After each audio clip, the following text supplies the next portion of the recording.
అందరికీ నమస్కారం అండి. Welcome to వీటీ updates YouTube channel. మీరు ఇక్కడ చూసుకున్నట్లయితే తెలంగాణ రాష్ట్ర వ్యాప్తంగా కొత్త పెన్షన్ల పంపిణీ. ఇక వీరికైతే 4,016 రూపాయలు, ఇటువంటి వారందరికైతే 6,016 రూపాయల కొత్త పెన్షన్ డబ్బులు.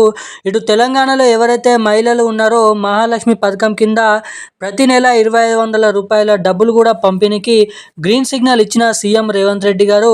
ఇక ఇప్పుడు తాజాగా ఈ నెలలో జరగబోతున్నటువంటి స్థానిక సంస్థల ఎన్నికల సందర్భంగా మన తెలంగాణ రాష్ట్ర వ్యాప్తంగా నిజమైనటువంటి అర్హత కలిగి ఉన్నటువంటి 11 రకాల కలిగి ఉన్నటువంటి పెన్షన్ లబ్ధిదారులు ఎవరైతే ఉన్నారో బీడీ కార్మికులు, చేనేత కార్మికులు, వృద్ధులు, వితంతువులు, ఒంటరి మహిళలు, పెలేరియా, డయాలసిస్, హెచ్ఐవి, ఎయిడ్స్ వంటి వికలాంగులు వంటి అనేక రకమైన పెన్షన్ లబ్ధిదారులకి ఇప్పుడు ఎవరైతే 2,000 రూపాయలు తీసుకుంటున్నారో వారికి 4,000 రూపాయలు, 4,000 రూపాయలు వికలాంగులు ఎవరైతే తీసుకుంటున్నారో వారికి 6,016 రూపాయల పెన్షన్ డబ్బులు. ఇటు ప్రతి మహిళకి 2,500 రూపాయల నిధులను మన తెలంగాణ రాష్ట్ర ప్రభుత్వం ఈ కొత్త పెన్షన్లను పంపిణీ చేసేందుకు గ్రీన్ సిగ్నల్ ఇచ్చి వస్తున్నటువంటి నవంబర్ నెల 2వ వారం నుంచి ఈ 2 కొత్త పథకాలు రిలీజ్ చేయనున్నారంట. ఈరోజున్న అప్డేట్స్ అయితే ఇవి. Thank you guys. జై హింద్.